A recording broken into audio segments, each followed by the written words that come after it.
Uncontrolled, overwhelming possessiveness will destroy a relationship. I mean, it will smother it. It's as if the breath is taken out of the relationship. But almost every healthy relationship I know has a degree of possessiveness. A little bit goes a long way in making each partner feel noticed and appreciated, not taken for granted, but yet they feel like their partner trusts them. So what happens if you're that person that you have heard from your partner, you're really possessive, or if you feel possessive inside, and you know that your possessiveness is making you weaker in relationships? Because of your possessiveness, you almost feel trapped, or you always feel like you're the one in the corner that could be abandoned. Then I've got some things that I think are going to help you. The first thing you need to understand about possessiveness, if you have too much on board, is that it usually comes from an attachment style, something that happened to you when you were very young.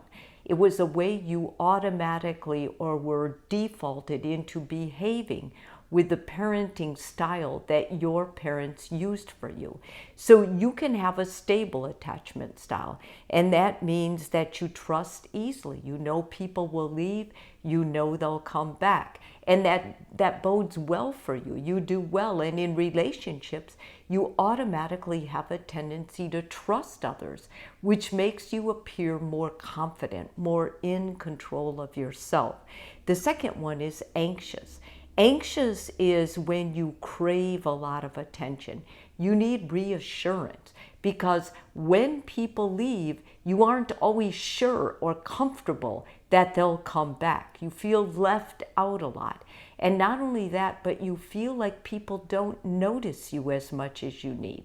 You get anxious. Do you see me? And those kinds of people usually seek more reassurance. They give their partner or whoever is with them a lot more control than maybe what they should. The other one is the avoidant. They really yearn for intimacy, but they fear it too. So they get close, but then they move away. They're kind of scared of too much intimacy. This partner oftentimes will be very intimate, vulnerable, and sharing with you, and then they'll kind of downplay it the next day. They'll get more distance. This is because in their family of origin, when they were needy or when they felt needy, or their parents would, when they would ask for attention, their parents oftentimes were neglectful or not loving of them.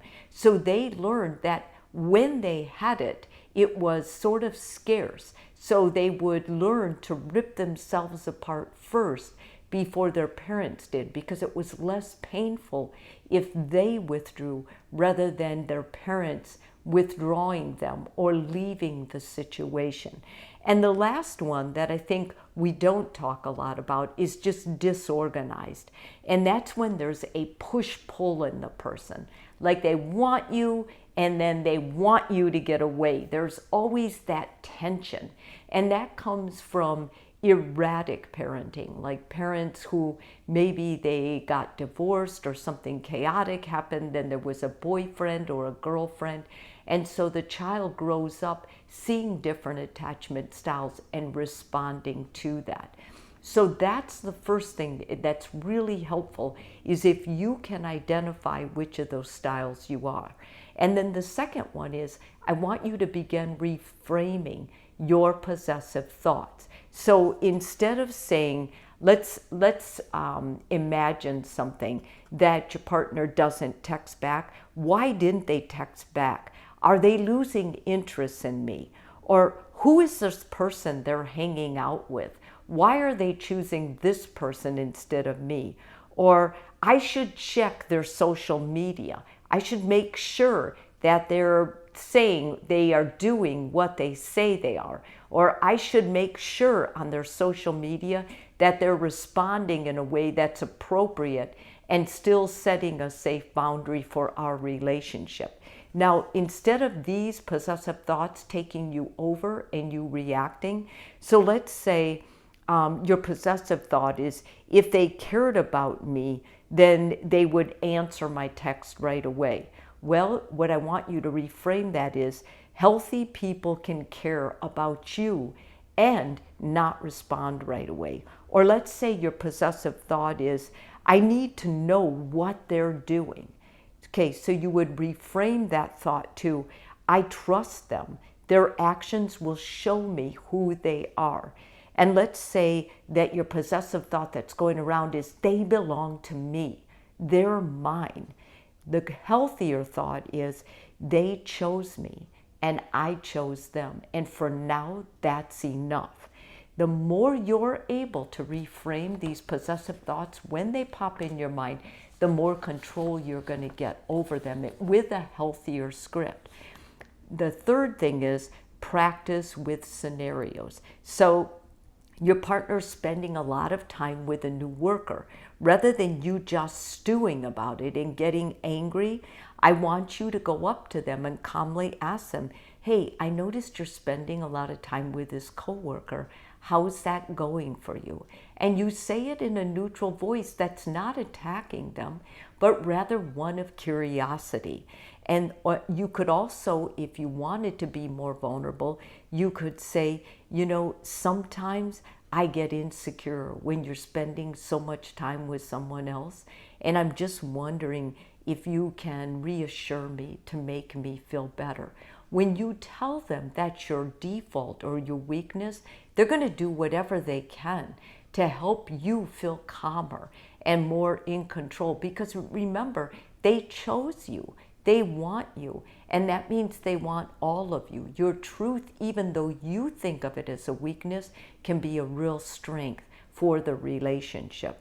Next, I want you to really think about what happens if they go out at night with friends and they don't include you. Rather than you going into rage, you can look at it from their point of view and say, you know, I know going out like this is really healthy for you and it makes you happy. And I think what I'm going to do is I'm going to focus on doing something that'll make me feel healthy and happy too. Something like journaling or going to the gym or doing meditation or just laying back and relaxing or doing a project on the house. Let them know what you're going to do with this time, especially when it's a healthy choice, so they can be sure I got a really good guy. Like I've got someone who's stable, someone who takes care of themselves, someone who doesn't need me all the time to make them feel good about themselves. And lastly, I want you to do something that I call building an emotional net. And that's something like creating a life outside your relationship. What are your other projects? What are your other goals? Maybe you're going to enter a biathlon or something like that. Go out and train. Use time that you would be spending focusing on what your partner is doing. Go out and do something for yourself. Have responsibilities and routines that calm you down. You know, what makes you feel good about yourself. Maybe calling your mom, maybe just going for a swim, maybe listening to healthy music. Whatever it is, incorporate these things. This is part of your personal network to have a healthy relationship. And lastly, develop self-scripts that make you feel good about yourself. Things like, I'm finding myself feeling triggered, I'm going to go for a run. I'm finding myself feeling unsure of myself, I'm going to journal so that I can remind myself and read back and see how far I've come. I find myself being triggered, I'm going to go through my gratitude list. What am I so grateful for? You can do these things. You don't need someone to constantly be reassuring you that you're the one, that you're so significant to them, because you'll drain the relationship if you need that all the time. It's not bad that you have triggers. It only becomes a negative stance when your triggers become something that your partner has to try and calm down for you. Those triggers are yours. They belong to you. Your partner being sensitive to them is important, and maybe changing some of their behaviors so they don't trip them. But underlying everything else, your triggers are yours to manage, and your partners are theirs to manage. The better the couple is able to take care of themselves when a trigger is tripped, the more healthy choices they can make, the healthier the relationship, and it will reflect on you and your relationship and keep it thriving and growing. If this video is helpful for you, please subscribe, and if you're already a subscriber, thank you so much.